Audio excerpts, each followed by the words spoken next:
Paolo Avellino ganito ang reaksyon sa paandar ni Kim Chiu tungkol sa baby.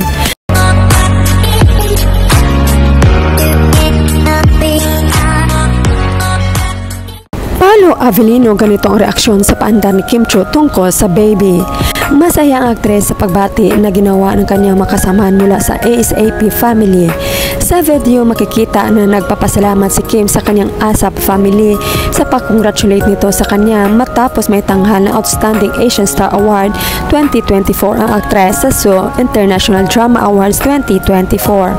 Ayon sa aktres, "Thank you so much ASAP fam for the congratulations. It's a girl." Sinabi ng tawa, chika naman ng kibaitzers, "Naku, baka mahimatay talaga ako sis pag nagkataon.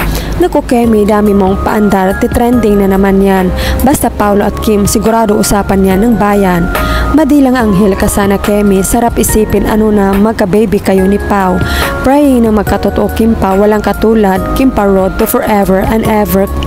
Kemi, nakarami ka na sa asawa ko to. Ngayon naman, congratulations, it's a girl. Aatakihin kami sa puso nito. Magdilang anghel ka, maging totoo sana. Go go go Kemi, sana soon na yan baby girl, ha? Yes, can't wait to see the baby girl. It's time to find Mr. Right. We are waiting for that to happen. That's Kim Chiu for having brilliant mask between her ears.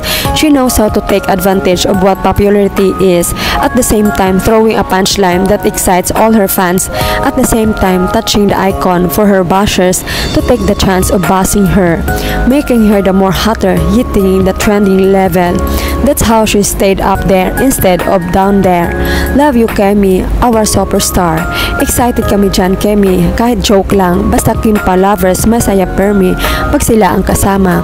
Naku, gusto namin yan Kemi, kaya bilisan nyo ni Pao. Sagot lang it's girl na fake news na buntis siya.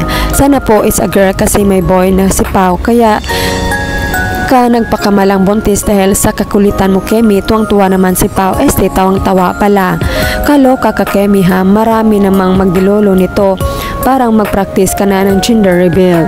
Congrats Kim, manifest niyo na Daddy Paolo mo ang magka-baby girl. Ibibigay sa inyo yan. Yang si baby niyo ni Paolo, ang little Kim Chiu soon. We love you Kim Pao, kilig fan. Huwag kang magbiro ng ganyan Kemi, baka marami kaming mawawala ng malay sa tuwa. But anyway, congratulations again Kemi.